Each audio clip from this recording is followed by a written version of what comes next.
Please accept my humble obeisances, Guru Maharaj. Glory to Srila Prabhupada. सभी भक्तों के चरणों में मेरा सादर दंड प्रणाम है। जैसे आपने देखा है, आज हमारे सौभाग्य क्या एक प्रकार से हम कह सकते हैं उदय हुआ है। हमारे बीच परम पूज्य श्री गोपाल कृष्ण गोस्वामी महाराज के वरिष्ठ शिष्यों में से, कृपा प्राप्त शिष्यों में से एक श्रीमान मोहन रूप प्रभु, जो कि ISKCON new Delhi east of Kailash मंदिर श्री श्री राधा पार्थसारथी मंदिर के अध्यक्ष हैं। और महाराज जी की उन्हें एक विशेष कृपा प्राप्त हुई है कि, और वो कृपा है जो परम पूज्य श्री गोपाल कृष्ण गोस्वामी महाराज जी ने जो आदेश या इंस्ट्रक्शन या सेवा श्री प्रभुपाद जी से संभाली। श्री प्रभुपाद जी की one of the most dear services, जैसे हम कहते हैं इस्कॉन में, बुक डिस्ट्रीब्यूशन, और महाराज जी ने पूरा अपना जीवन उसमें लगाया। और महाराज जी के कृपा से अब श्रीमान मोहन रूप प्रभु उसे भली भांति आगे ले जा रहे, जैसे हम कहते हैं लाइक फादर लाइक सन। तो बिल्कुल गोपाल कृष्ण गोस्वामी महाराज जी के मूड में ही महाराज जी के प्रेरणा और भाव को अंगीकार करते हुए श्रीमान मोहन रूप प्रभु लगभग प्रत्येक वर्ष इस्कॉन दिल्ली को पूरे दुनिया में प्रथम श्रेणी या प्रथम स्थान या स्तर पे स्थापित करते हैं ग्रंथ वितरण में। सेकंड, प्रभु जी कह रहे हैं सेकंड। सो पहले दूसरे से कोई और दूसरा नंबर प्रभु जी को पसंद है नहीं शायद, तो उसी में ISKCON Delhi east of Kailash मंदिर को रखते हैं। और बहुत ही प्रेरणादायक प्रभु जी के सेशंस रहते, विशेष रूप से बुक डिस्ट्रीब्यूशन पे और आध्यात्मिक जीवन को लेकर भी। तो आप सभी से अनुरोध है, अपने नाम जप को विराम देकर श्रीमान मोहन रूप प्रभु से आज का सेशन ध्यान पूर्वक श्रवण कीजिए। ज्यादा समय न लेते हुए हम श्रीमान मोहन रूप प्रभु से अनुरोध करते हैं आज का टॉक प्रारंभ करें। प्रभु जी, over Hare to you Krishna. Mohan Roop प्रभु। हरे कृष्ण। तो सबसे पहले मैं आशीर्वाद लेना चाहूँगा हिज लोकनाथ स्वामी महाराज जी का। महाराज जी की कृपा है ये कि मुझे सेवा का मौका दे रहे हैं, और आप सभी भक्तों से भी मैं आशीर्वाद लेते हुए ये श्लोक मैं ले रहा हूँ। श्रीमद् भागवतम का श्लोक है। ये श्रीमद् भागवत का चौथा स्कंद है, 31वां अध्याय है, श्लोक संख्या 19। वेदांत चैतन्य प्रभु अगर हैं तो कृपा करके ये श्लोक शेयर कर सकते हैं स्क्रीन में। बाकी ये श्लोक मैं पढ़ देता हूँ। इस श्लोक का शीर्ष अध्याय का शीर्षक है प्रचेताओं को श्री नारद मुनि का उपदेश। और श्लोक इस प्रकार से है, दयाया सर्वभूतेषु संतुष्ट्या येन केनवा सर्वेन्द्रियाशांत्या च तुष्यति आशु जनार्दन। अनुवाद और तात्पर्य शिल प्रभुपाद के द्वारा। शिल प्रभुपाद की जय। समझ जीवों पर दया दिखाने से, येन के प्रकार से संतुष्ट रहने से तथा इंद्रियों को वश में करने से मनुष्य पूर्ण पुरुषोत्तम भगवान जनार्दन को बहुत शीघ्र संतुष्ट कर सकता है। यह आगे श्लोक सामने आपके इंग्लिश में है, मैं हिंदी में पढ़ रहा हूं ताकि हिंदी में सब समझ सकते हैं, इंग्लिश में भी देख सकते हैं। अनुवाद और तात्पर्य में सीधे पढ़ रहा हूं। अनुवाद इस प्रकार से है, समझ जीवों पर दया दिखाने से, यह के प्रकार से संतुष्ट रहने से तथा इंद्रियों को वश में करने से मनुष्य पूर्ण पुरुषोत्तम भगवान जनार्दन को बहुत शीघ्र संतुष्ट कर सकता है। ये कुछ विधियां हैं जिनके द्वारा भक्त पूर्ण पुरुषोत्तम भगवान को संतुष्ट कर सकता है। इनमें सबसे पहली है दया सर्वभूतेषु, अर्थात समस्त बद्ध जीवों पर दया दिखाना। दया दिखाने की सर्वोत्तम विधि है कृष्ण भक्ति को फैलाना। संपूर्ण संसार ज्ञान के अभाव के कारण पीड़ित है। लोगों को जानना चाहिए कि पूर्ण पुरुषोत्तम भगवान ही सभी वस्तुओं के मूल कारण है। ऐसा समझकर प्रत्येक व्यक्ति को उनकी भक्तिमय सेवा में प्रत्यक्ष रूप से लग जाना चाहिए। जो लोग वास्तव में विद्वान हैं और आध्यात्मिक ज्ञान में प्रगति कर चुके हैं, उन्हें संसार भर में कृष्ण भक्ति का उपदेश करना चाहिए, जिससे लोग उसे ग्रहण करके अपने जीवन को सफल बना सकें। सर्वभूतेषु शब्द सार्थक है क्योंकि ये न केवल मनुष्यों के लिए वर्ण 84 लाख योनि में प्रकट होने वाले समस्त जीवों के लिए प्रयुक्त हुआ है। भक्त न केवल मानव जाति को अपितु समस्त जीवों को भी लाभ पहुंचा सकता है। प्रत्येक व्यक्ति हरे कृष्ण महामंत्र के जप से आध्यात्मिक लाभ उठा सकता है। जब हरे कृष्ण की दिव्य ध्वनि का उच्चारण किया जाता है तो पौधे, पशु तथा कीड़े तक लाभान्वित होते हैं। इस प्रकार जब मनुष्य हरे कृष्ण महामंत्र का कीर्तन उच्च स्वर से करता है तो वह समझ जीवों पर दया करता है। संसार भर में कृष्ण भावना अमृतानंद को फैलाने हेतु भक्तों को सभी परिस्थितियों में संतुष्ट रहना चाहिए। नारायण पर सराह सर्वे न कुतश्चन बिभ्यति स्वर्गापवर्ग नरकेषु अपि तुल्यार्थदर्शिनः। श्रीमद् भागवतम छठा स्कंद अध्याय 17 श्लोक संख्या 28। शुभ बल को उपदेश कार्य के लिए यदि नर्क भी जाना पड़े तो उसे उसकी परवाह नहीं रहती। यद्यपि श्री भगवान वैकुंठ में है किंतु वे सूकर के शरीर में भी वास करते हैं। नर्क में उपदेश करते हुए भी शुद्ध भक्त शुद्ध बना रहता है क्योंकि वह निरंतर पूर्ण पुरुषोत्तम भगवान की संगति में रहता है। इस दशा को प्राप्त करने हेतु मनुष्य को अपनी इंद्रियां वश में रखनी होती हैं। जब उसका मन भगवत भक्ति में रत होता है तो इंद्रियां स्वतः वश में हो जाती हैं। ओम अज्ञानतिमिरन्धस्य ज्ञानाञ्जनशलाकया चक्षुरोन्मीलितं येन तस्मै श्रीगुरवे नमः।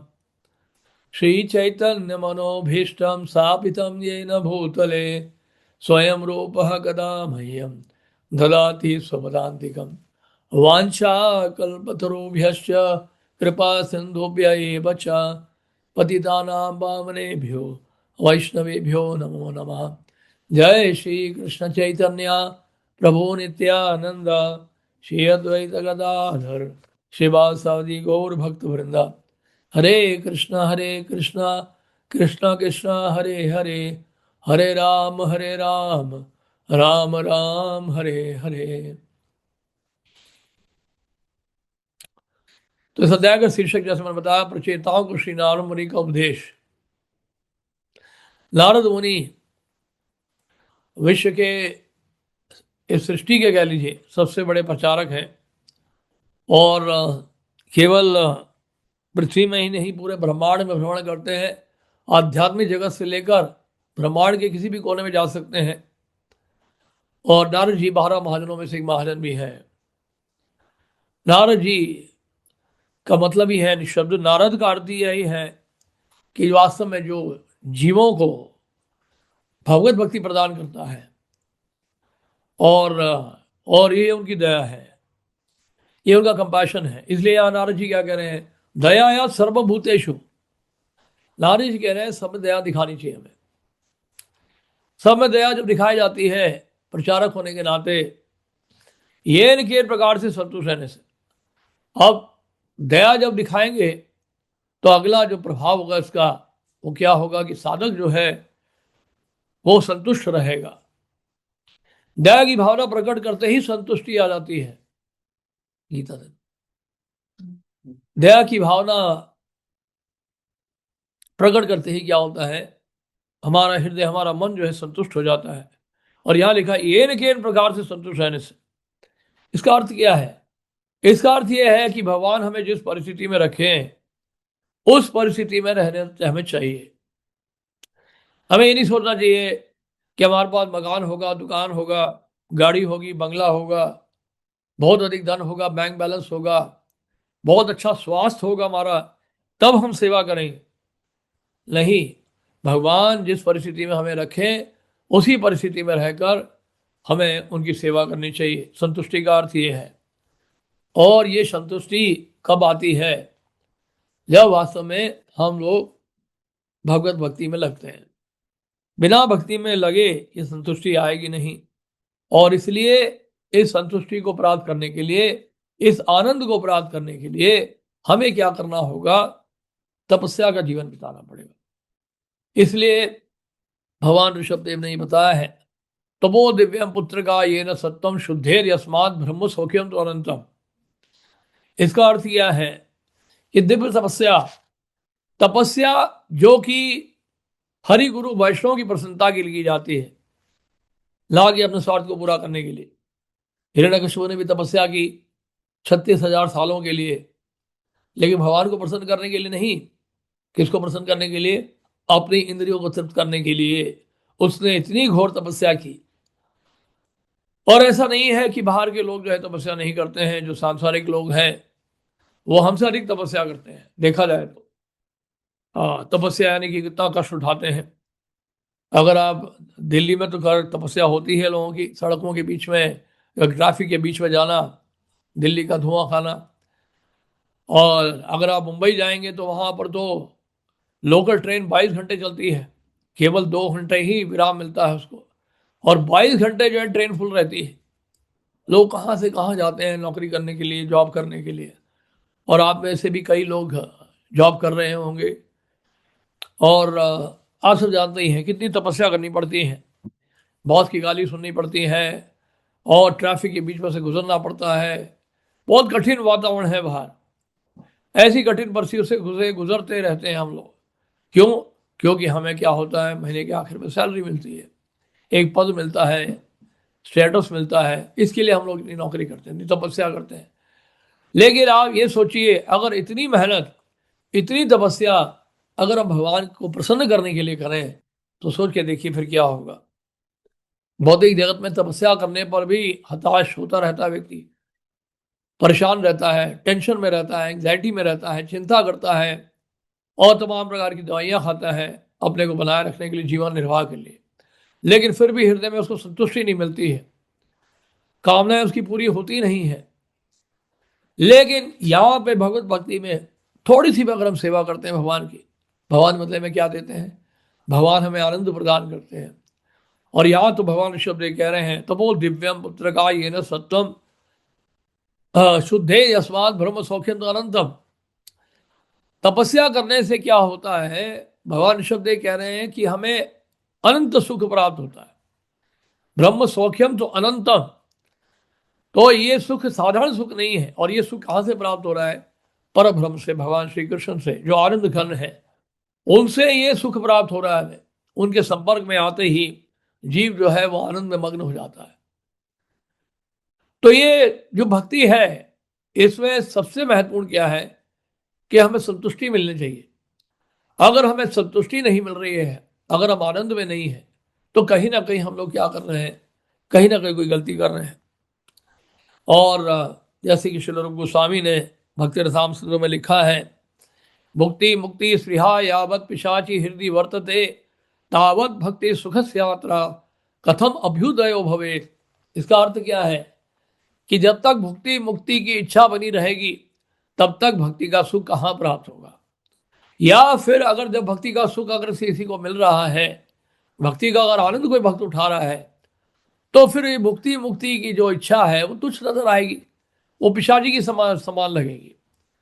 तो कहने का मतलब है, ये भक्ति का आनंद अगर नहीं आएगा, तो ये सांसारिक भुक्ति और मुक्ति हमें सताएगी। और इस भक्ति के सुख को प्राप्त करना बहुत आवश्यक है। और भक्ति का सुख कैसे प्राप्त होगा? वो तपस्या के द्वारा होगा। इसलिए भगवान कृष्ण गीता में कह रहे हैं 18वें अध्याय के 5वें श्लोक में, यज्ञ दान तपः कर्मण त्याजम कार्यमेव तत् यज्ञो दानम तपस्यैव पावनानि मनीषिणाम। भगवान कह रहे हैं इस अध्याय में, 18वें अध्याय के 5वें श्लोक में, कि यज्ञ तपस्या का कार्य जो है कभी नहीं त्यागना चाहिए हमें। और ऐसी यज्ञ से, ऐसे दान से, ऐसी तपस्या से क्या होता है, यहां तक कि महात्मा लोग भी शुद्ध होते हैं। और जो महात्मा नहीं है, जो महात्मा है, वो तो शुद्ध होंगे ही होंगे। तो इसलिए ये शुद्धिकरण का प्रोसेस है पूरा। देखिए हमारा जो आंदोलन है वो क्या है, उसका प्रोसेस क्या है? उसका प्रोसेस है प्यूरिफिकेशन का, शुद्ध करने का, अपने आप को शुद्ध करने का ये प्रोसेस है। भले हम ग्रंथ बांटे, विग्रह की सेवा करें, प्रसादम बांटे, प्रसादम बनाए, वैष्णव की सेवा करें, मंदिर मार्जन करें, बहुत सारी सेवाएं जो करते हैं, हरिनाम ले, अंततः हमें क्या होता है, इसका लाभ क्या मिलता है? हम शुद्ध होते हैं। और शुद्ध होने का मतलब है, भगवान के चरणों में अगर कोई शुद्ध होता है तो उसको क्या होगा? ब्रह्म सौख्यम तो अनंतम, अनंत सुख की वो प्राप्ति करेगा। तो इसलिए हमें क्या करना है? ये तपस्या का जीवन बताना है। तो यहां पर श्लोक में क्या लिखा गया? दया सर्वभूतेषु संतुष्टिया येन केन वा सर्वेन्द्रिया उपशांत्या च। यानी कि यहां बता रहे हैं कि इंद्रियों को वश में करने से, इंद्रियों को वश में कैसे किया जाता है? एक तो हम लोग जो माला का जप करते हैं, हरिनाम लेते हैं। मैं तो धन्यवाद देना चाहूँगा और महाराज जी को, कि ऐसे ही कृपा जो है सभी भक्तों को मिले गुरुजनों से, कि गुरु महाराज अपना समय निकाल कर, कितना बड़ा त्याग है देखिए महाराज जी का, कि आप सब भक्तों को संग देने के लिए अपना समय निकाल रहे हैं और आप सब भक्तों के साथ बैठ के जप कर रहे हैं। ये उनकी दया है। यही तो दया है कि जीवेर कल्याण साधन काम जगति आसिए मधुरा नाम। तो जीवात्माओं के कल्याण के लिए जो है वैष्णव जो है हमेशा चिंतित रहते हैं, और इसलिए आप सब भक्तों को गुरु महाराज आपके महाराज जी जो है अवसर दे रहे हैं कि सब लोग बैठकर हरिनाम लें। ये दया है, यही तो दया है। तो ये दया सर्वभूतेषु। और इसलिए भक्त क्या करते हैं, केवल मनुष्यों को नहीं, पशु पक्षी जितने भी योनियां हैं इस संसार में, जितने भी जीव हैं, सबको जो है कृपा बांटना चाहते हैं, सबको भगवान की सेवा में लगाना चाहते हैं। तो यहाँ लिखा है सर्वे इंद्रिया शांति। अच्छा, यहाँ पे लिखा है इंद्रियों को वश में करने से। इंद्रियों को वश में करने से, इंद्रियां वश में कैसे आएंगी? वास्तव में इंद्रियों को वश में किया नहीं जा सकता। इंद्रियों को तो सही दिशा दिखाई जाती है। इंद्रियों को सही दिशा दिखाई जाती है जब ये इंद्रियां भगवत सेवा में लग जाती है, तो इंद्रियां आप स्वतः ही वश में आ जाती है। आप समझ रहे हैं? और इंद्रियों को जितना थकाएंगे हम लोग गुरु कृष्ण की सेवा में, उतनी हमारी इंद्रियां शुद्ध होंगी। इंद्रियों से शुरू होता है सब कुछ। इसलिए इंद्रियों को भगवान की सेवा में लगाना जरूरी है। हमारे ज्ञान इंद्रिया, हमारी कर्म इंद्रिया अगर कृष्ण की सेवा में लगाएंगे तो हमारा जो है मन शुद्ध होगा।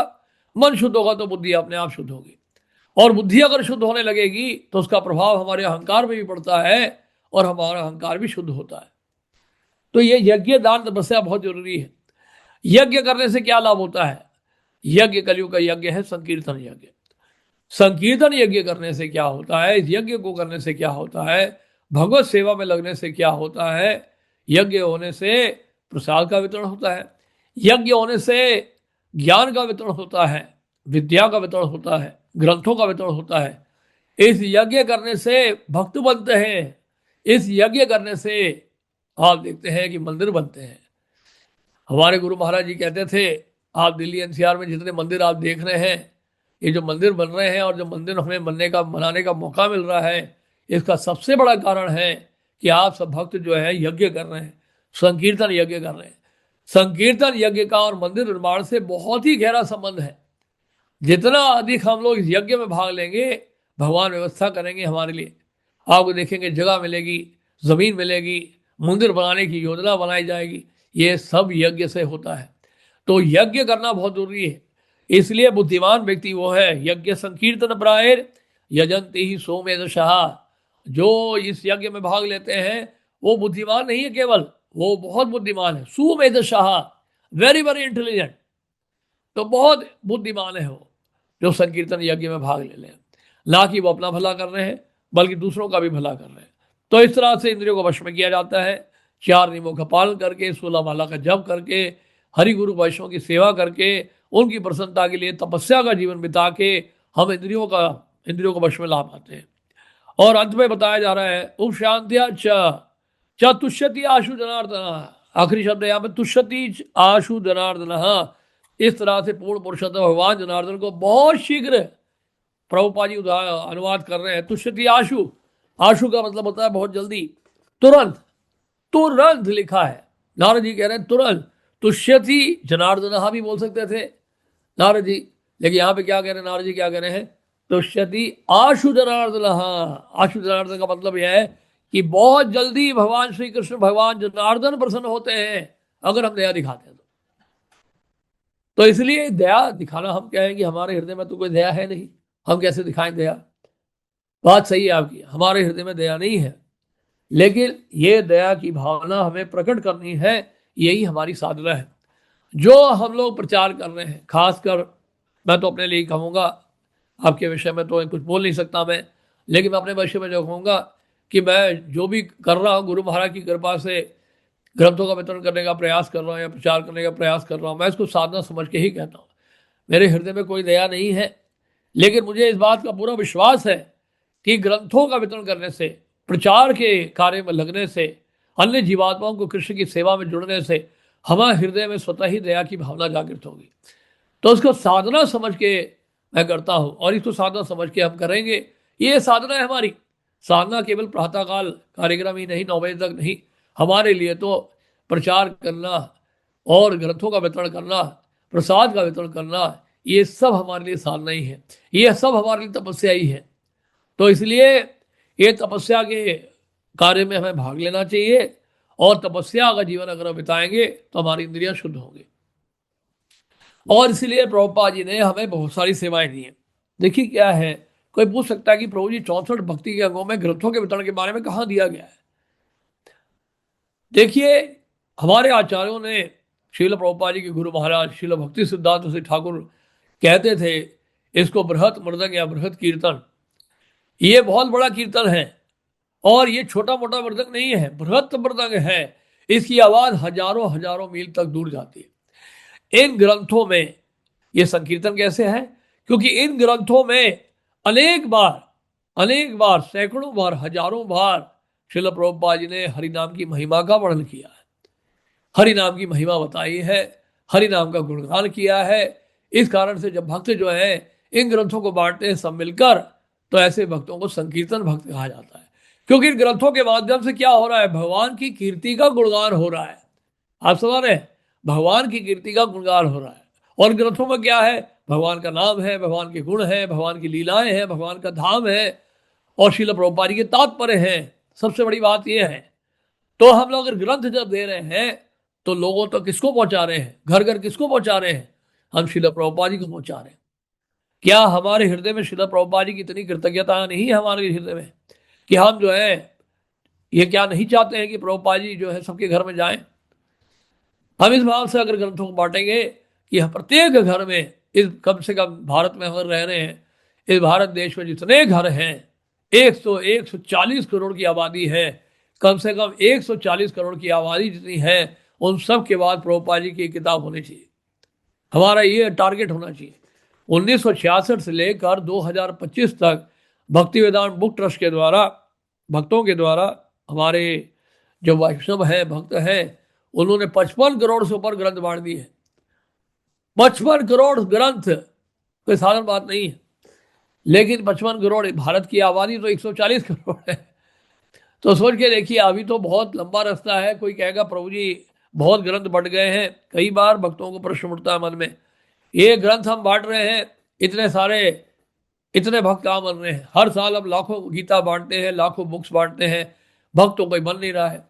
ये भी एक भ्रम है कि हम सोच रहे हैं कि ग्रंथ बांटकर भक्त नहीं बन रहे हैं। अरे ग्रंथ बांट के तो अगर आप उदाहरण देने लग जाए तो एक सेशन जो है वो पूरा नहीं होगा, यानी कि समय कम होगा उसके लिए। इतने भक्त हजारों की तादाद में इस कौन में प्रभुपाद जी के ग्रंथों को पढ़कर भक्त बने हैं। और अनेक ऐसे उदाहरण, एक नहीं अनेक उदाहरण है। मैं आपको एक एक करके उदाहरण देता हूं। हमारे इस ग्रेट पृथु प्रभु, जो कि जर्मनी में भक्त बने थे, श्रील प्रभुपाद जी के शिष्य, सायंकाल में किसी भक्त ने उनको ईशोपनिषद दिया। रात को वो पढ़ना शुरू किया उन्होंने, और पूरी रात पढ़े, और सुबह उठकर मंदिर चले गए, टेम्पल ज्वाइन किया। और हिज होलीनेस भक्ति चारू स्वामी महाराज, जर्मनी में उनको किसी ने नेक्टर ऑफ डिवोशन दिया पढ़ने के लिए। ये पढ़कर वो अब भारत आ गए। भारत आ गए, फिर वो कलकत्ता भी आए। कलकत्ता से ही थे महाराज वैसे पहले, और कलकत्ता से उनको पता चला मायापुर में श्रील प्रभुपाद जी आए हुए हैं, इस्कॉन है वहाँ पे। तो मायापुर गए, और मायापुर जाके प्रभुपाद जी से मिले। अब देखिए ग्रंथ का क्या कमाल है कि प्रभुपाद जी ने महाराज जी को 3 महीने के अंदर हरिनाम, ब्राह्मण दीक्षा और संन्यास भी दे दिया। प्रभुपाद जी के ग्रंथों का देखिए पावर, देखिए आप। इन ग्रंथों को पढ़कर जो है ऐसे हृदय में परिवर्तन आता है। देखिए एक व्यक्ति था, मुंबई की घटना बताता हूँ, चौपाटी की घटना है। एक भक्त जो है मार्केट में खड़े थे, और एक लंबा सा व्यक्ति, बड़ा खूंखार लग रहा था, लंबे कद का था, एकदम काला सा मोटा सा, होगा 6-7 फुट का, और वो एक खंजर लेकर किसी को मारने के लिए दौड़ रहा था। आगे व्यक्ति भागा जा रहा है, पीछे वो भागा जा रहा है, और भागते भागते मार्केट के बीच में से जब निकल रहे थे, तो उस समय एक भक्त जो है बुक टेबल लगा के खड़ा हुआ था वहां पे।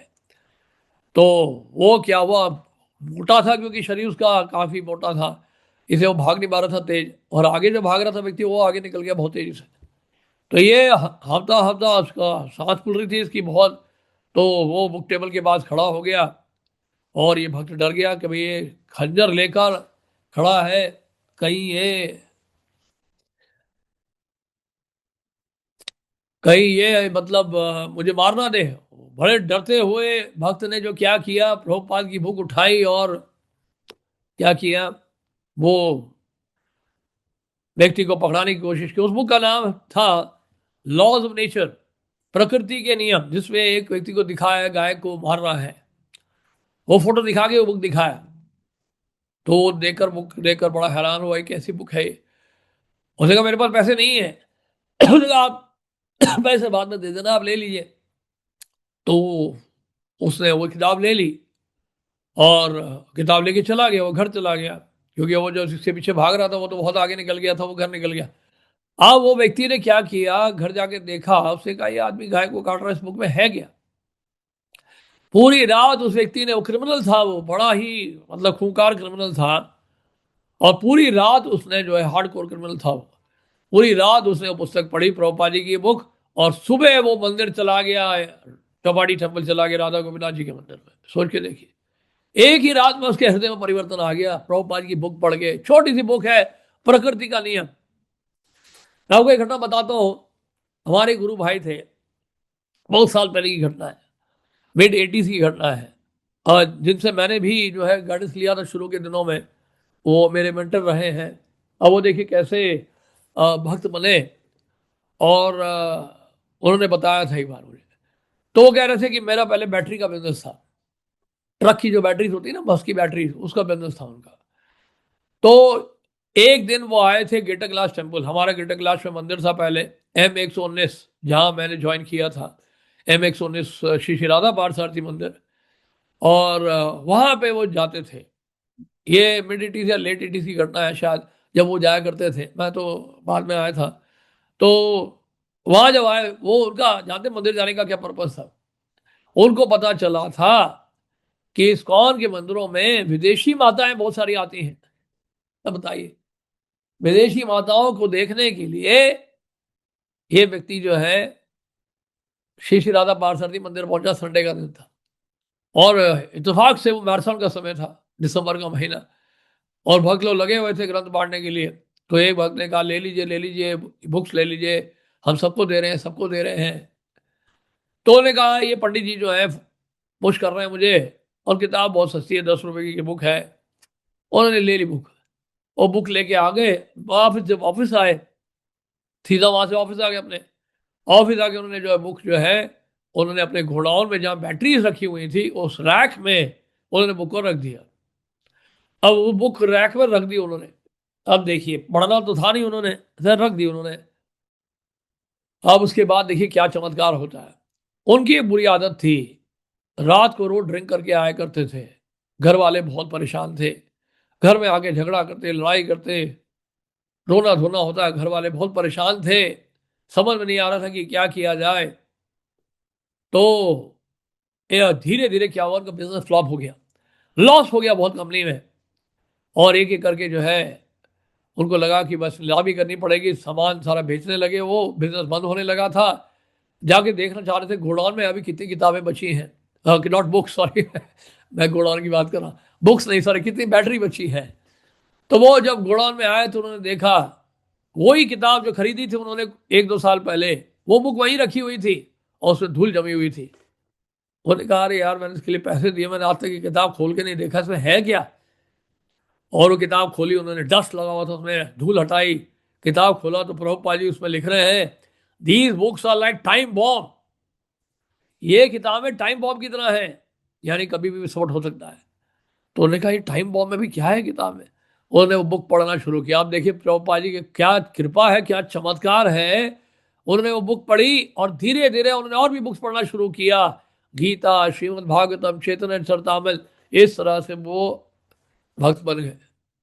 सोच के देखिए, तो इस तरह से मिरेकल्स होते हैं। प्रभुपाद जी की बुक्स पढ़ के एक नहीं अनेक हजारों की तादाद में जो है भक्त बने हैं विश्व स्तर पर। तो मैं ये बता रहा था कि प्रभुपाद जी की जो किताबें हैं, ये साधारण बुक नहीं है।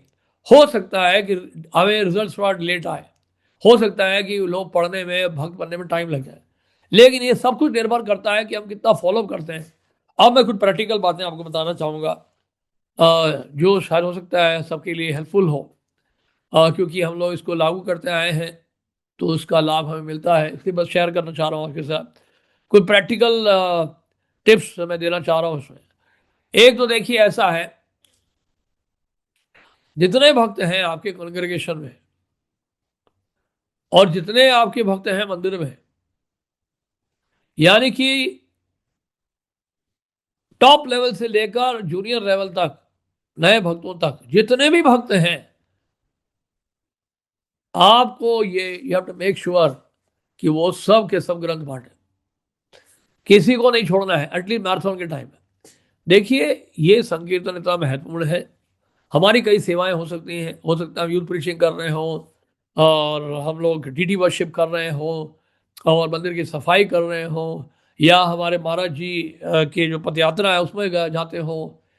कोई भी सेवा क्यों ना हो, कोई भी सेवा क्यों ना हो, डीडी वर्शिप है, ऑल्टर में है, यानी कि आप प्रसाद बांटने जाते हैं, फूड फॉर लाइफ प्रोग्राम है, हरिनाम में जाते हैं, संकीर्तन में जाते हैं, कहीं भी हो, कोई भी सेवा क्यों ना हो, हमें क्या करना चाहिए, साथ में प्रभुपाद जी की ग्रंथ भी बांटने चाहिए।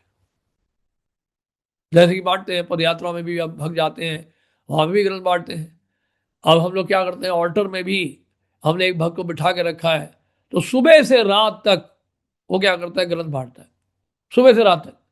अब मानेंगे नहीं, अभी आज का दिन छोड़ के कल परसों पिछले 4 दिनों में एक भक्त को लगाया था हमने अभी, वो 4 दिनों में उसे ऑल्टर से 1000 गीता निकाल दी, 1000 गीतास। Can you believe? तो इसलिए हम ये ना सोचें कि पुजारी है नहीं कर सकते हैं, नहीं, ये कार्य सबको करना है, पुजारी हो कोई भी हो, नए भक्त भी हैं। देखिए नए भक्त जो हैं इतने प्रभावशाली हैं, प्रभुपाद जी संपर्क में आते, देखिए प्रचार करने की शक्ति कैसे आती है। जो उनकी दीक्षा भी नहीं हुई है, अभी हाल ही में हमारे जो भक्त गए हैं उसमें से मानेंगे नहीं, एक जो नया भक्त है अभी ट्रेनिंग में है, वो उसने एक दिन में सड़क में 11 कार्टन निकाल दिए, 500 Gita. Can you believe? 500 Gita on the street in one day.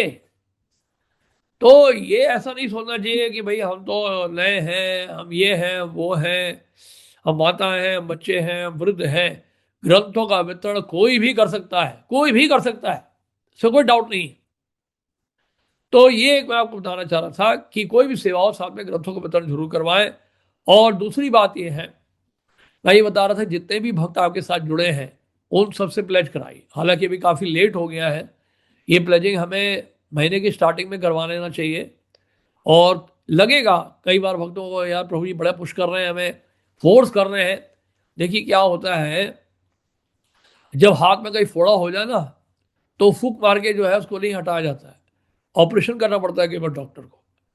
तो कई बार पुशिंग की जरूरत पड़ती है। ऐसा नहीं सोचना चाहिए कि हम उसका दुखी कर रहे हैं। यही कृपा है, ये भी दया है।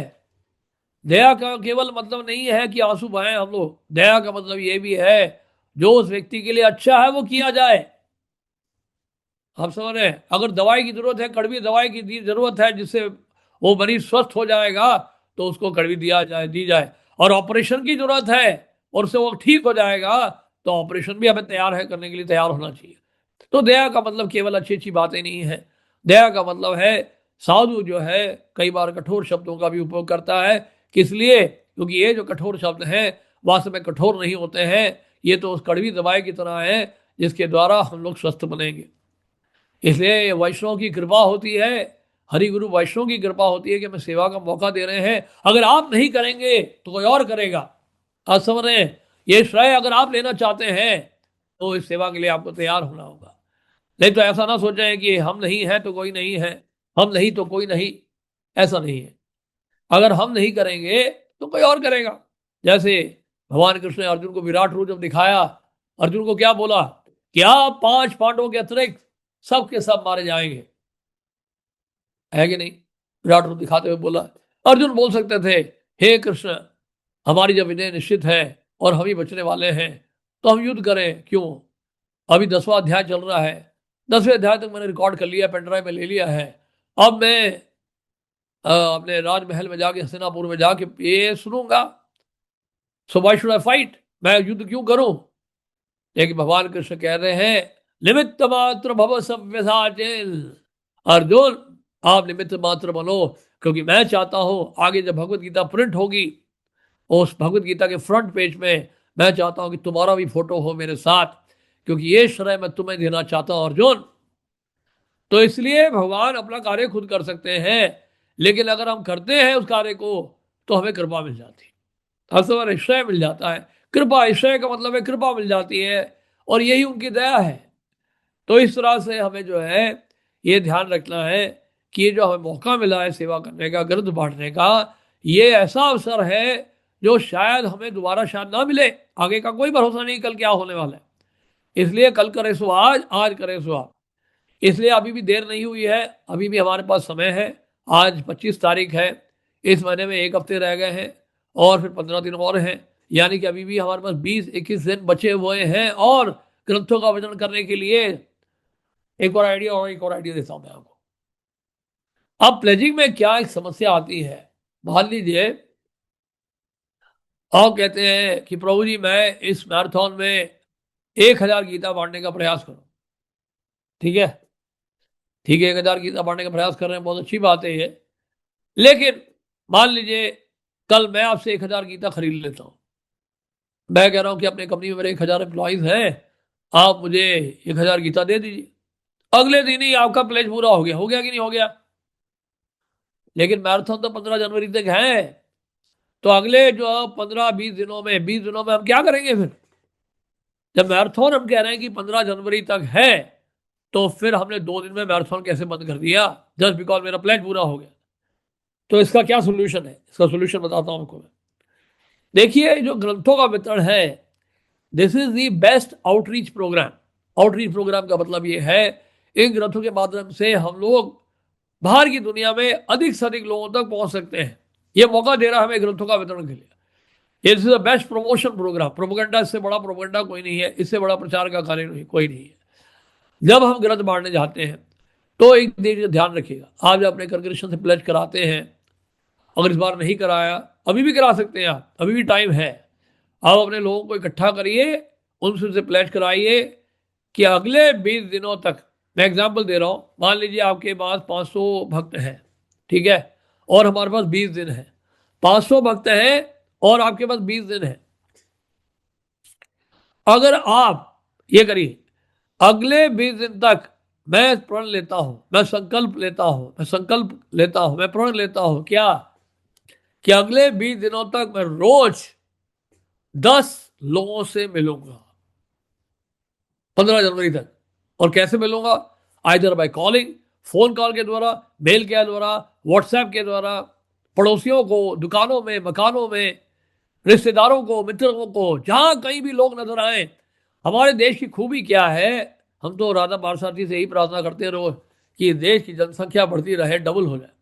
प्रभुपाद जी ने बुक डिस्ट्रीब्यूशन डबल करने के लिए कहा है, इसलिए हम राधा पारसार्थी से प्रार्थना कर रहे हैं कि देश की जनसंख्या डबल हो जाए, 140 करोड़ से लेकर 280 करोड़ हो जाए। उसका लाभ क्या होगा? हमारे ग्रंथों का वितरण कभी बंद ही नहीं होगा, ग्रंथों का वितरण चलता रहेगा। इसलिए हम ये ना कहें प्रभु जी वो नहीं ले रहे हैं, ये नहीं ले रहे हैं, उन्होंने ये कहा, उसने ये कहा, तमाम बहाने लोग बनाते नहीं लेने के लिए। कोई दिक्कत नहीं है, क्योंकि हमारे देश में जनसंख्या की कमी नहीं है, ये एडवांटेज है। विदेशों में तो कई ऐसे देश हैं जो बड़े देश हैं, रशिया वर्ल्ड का लार्जेस्ट कंट्री है, लेकिन वहां इतनी खाली जमीन है कि कई बार भक्त उत्साहित हैं, एनर्जी बड़ा लेवल हाई है, साधना भी बड़ी अच्छी कर ली है, बाहर भी जा रहे हैं, लेकिन क्या है, लोग ही नहीं है। अरे किसको बांटेंगे फिर ग्रंथ जब लोग ही दिखाई नहीं देते? यानी कि 10 किलोमीटर में 1 या 2 लोग नजर आएंगे, लेकिन यहां तो हर 10 कदम में 100 लोग नजर आते हैं इस देश में। तो जनसंख्या की कमी है नहीं, इसलिए एक व्यक्ति पर समय ना बिताकर, ज्यादा समय ना बिताकर अधिक से अधिक लोगों से मिलने का प्रयास करें और संकल्प लें कि अगले 20 दिनों तक हम रोज कम से कम 10 लोगों से मिलेंगे जिनसे हम भगवत गीता के बारे में चर्चा करें। आप फिर देखिए चमत्कार, आप देखेंगे आपका जो ग्रंथों का वितरण है वो डबल ट्रिपल हो जाएगा, अगर ये आप संकल्प ले लें साथ में। और एक और बात, एक और प्रैक्टिकल मैं आपको टिप दे रहा हूं, आप करिए, क्या करिए, जिनसे भी मिलते हैं उनके लिए एक ऑनलाइन प्रोग्राम शुरू करिए। ऑनलाइन, और एक फेस्टिवल, हरे कृष्णा फेस्टिवल फरवरी में कर सकते हैं, जनवरी एंड में कर सकते हैं, 26 जनवरी को कर सकते हैं, जब भी आपको समय मिले। आप जितने लोगों से मिलेंगे सड़क में, मकानों में, दुकानों में, जहां भी, उन सबको फेस्टिवल में बुलाएंगे। पहला आपको ये करना है। दूसरा, अभी हमारे 2 उदाहरण देता हूं मैं, और जो कि कर रहे हैं ऑलरेडी। एक हमारे सर्वप्रिया प्रो है, एक रसराज प्रो है।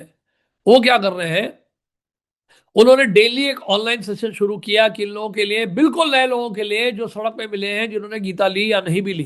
जिन्होंने नहीं भी ली उनको भी इनवाइट करते हैं इस ऑनलाइन सेशन में, जो कि केवल 15 मिनट के लिए होता है डेली, 8:45 से लेकर 9 बजे तक।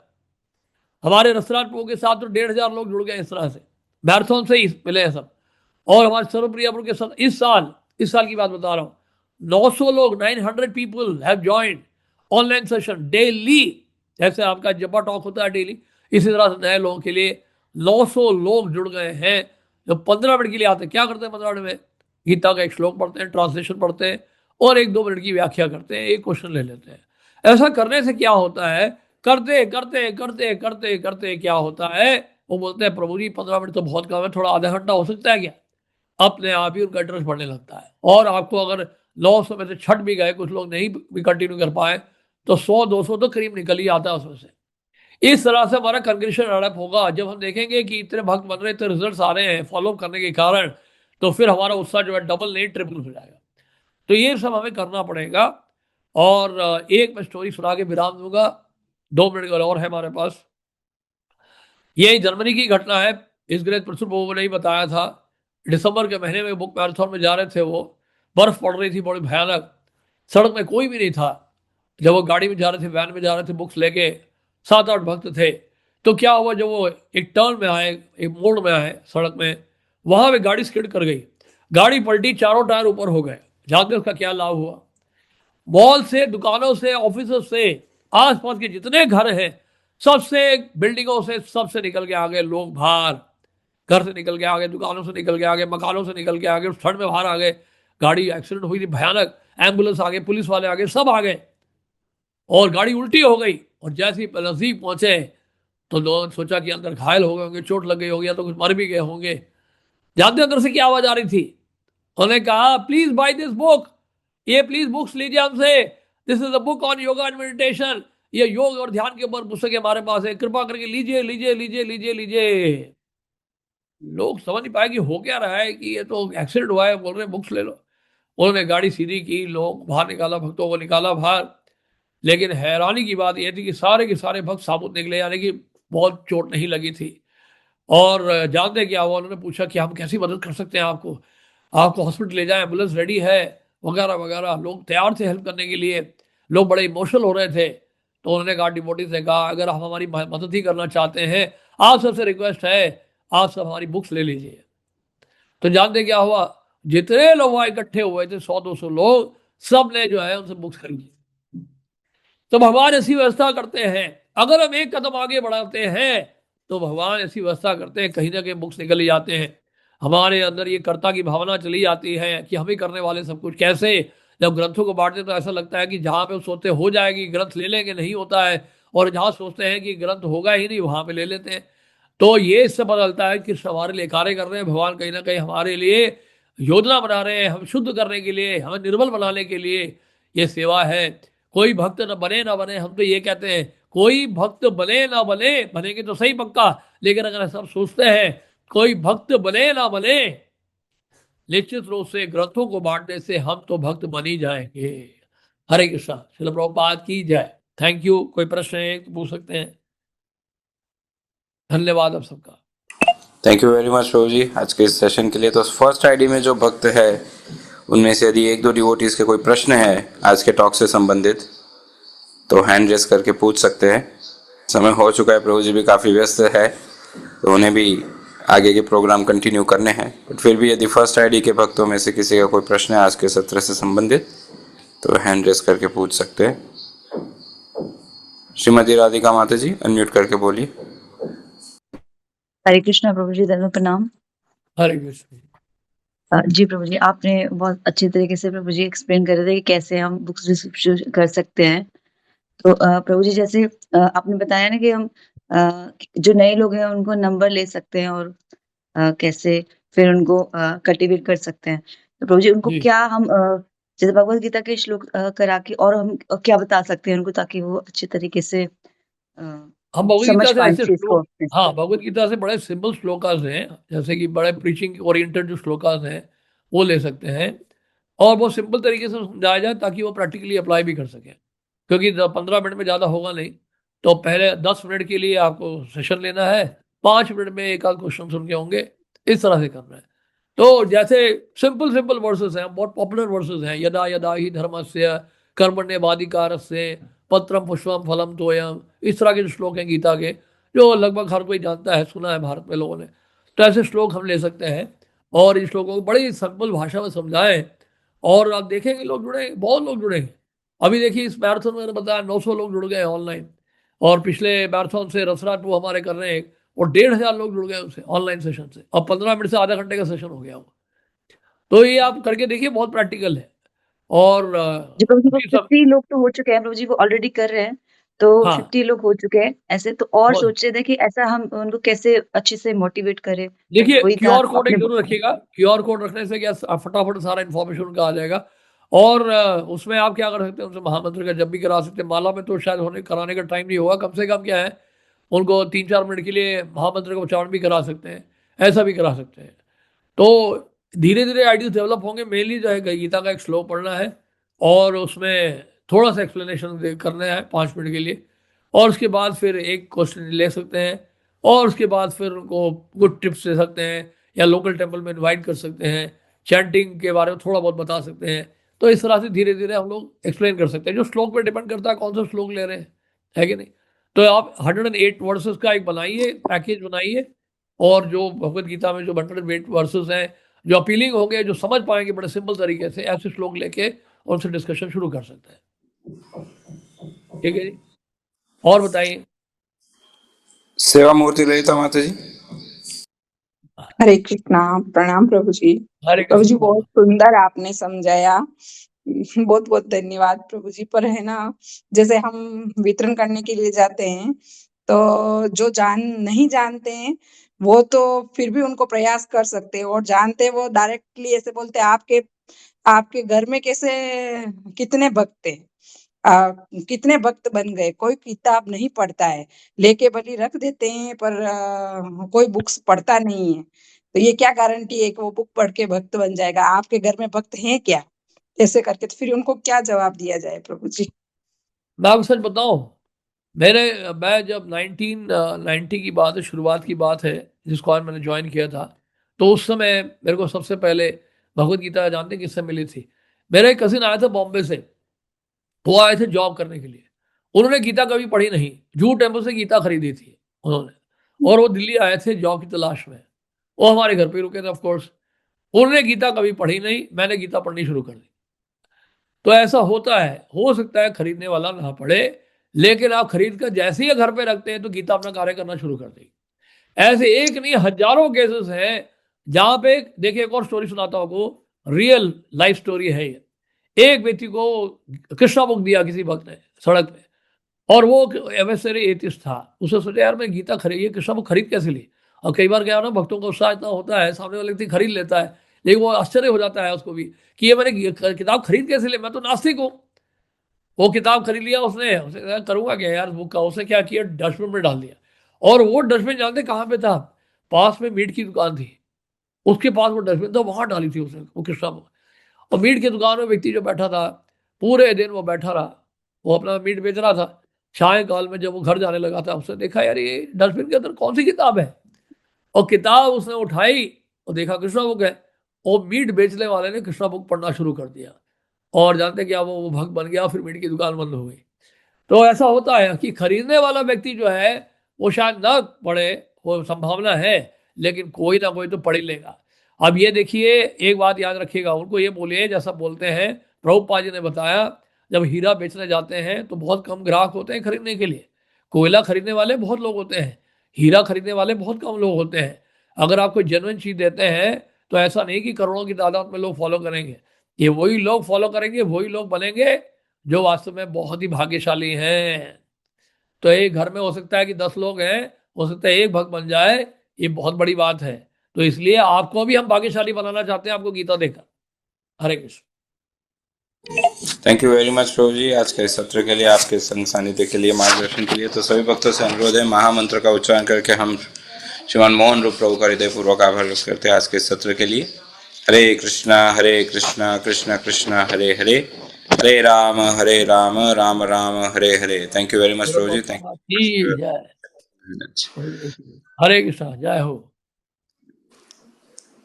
तो अब एक छोटा सा अनाउंसमेंट आप सभी के साथ शेयर करना चाहे, जो प्रारंभ में गुरु महाराज जी ने कहा था, हम स्क्रीन शेयर करके भी दिखाने का प्रयास कर रहे हैं। आज से पूना में गुरु महाराज जी के द्वारा जो वार्षिक भागवत कथा होती है, हर साल 24 सालों से हो रही है। तो ये कथा आज से गुरु महाराज जी के पावन सानिध्य में और मुखारविंद से प्रकट होगी। आज ठीक शाम को 6 बजे से प्रारंभ होगी ये कथा। पुणे में हड़पसर जो एरिया है, जहाँ पर हमारा सेंटर है, वहाँ पर ये कथा का आयोजन किया गया है। तो आप सभी से अनुरोध है, जो भक्त आ रहे हैं या आना चाह रहे हैं पहुँच सकते हैं, और जो भक्त नहीं आ सकते उन सभी के लिए ऑनलाइन भी व्यवस्था की गई है। कथा हम सब ऑनलाइन सुन सकते हैं गुरु महाराज जी के ऑफिशियल यूट्यूब चैनल लोकनाथ स्वामी ऑफिशियल पे। जब गुरु महाराज सत्र के प्रारंभ में कह रहे थे, तभी भी हमने पोस्टर शेयर किया था, पुनः पोस्टर शेयर कर रहे हैं, आप जो अपनी स्क्रीन पे देख पा रहे हैं। हरे कृष्णा उत्सव में भागवत कथा, तो गुरु महाराज जी के द्वारा 25 से 31 दिसंबर तक 5 से 9 का समय लिखा है। तो आप सभी सादर आमंत्रित है, और पुनः हम कह रहे, जो भक्त नहीं आ सकते वे इसे ज़रूर ऑनलाइन अटेंड कीजिए। और अभी वीकेंड आने वाला है, प्राय 25 तारीख से दिसंबर का जो लास्ट वीक है, ऑफिस में भी प्राय छुट्टियां रहती है। तो अभी तक जिन भक्तों ने प्लानिंग नहीं किया, यदि अब प्लान करना चाहे तो वीकेंड एटलीस्ट प्लान कीजिए। आइए, सभी के लिए व्यवस्थाएं है, केशव प्रभु उनकी पूरी टीम तैयार है आप सभी की व्यवस्था करने। तो गुरु महाराज जी के द्वारा हर साल ये वार्षिक कथा होती है। हर साल 25 से 31 दिसंबर गुरु महाराज पूरे संसार में और कहीं नहीं, अभी तो पूना में रहते हैं और ये कथा होती है, तो इसका लाभ उठाए।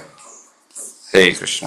ग्रंथ श्रीमद् भगवद गीता की जय, श्रील प्रभुपाद की जय, श्रीमद् भागवत कथा महोत्सव की जय, परम पूज्य श्री लोकनाथ स्वामी गुरु महाराज की जय। पंचाकल्पतरुभ्यश्च कृपा सिन्धुभ्य च पावनेभ्यो वैष्णवेभ्यो नमो नमः। अनंत कोटि वैष्णव वृंद की जय।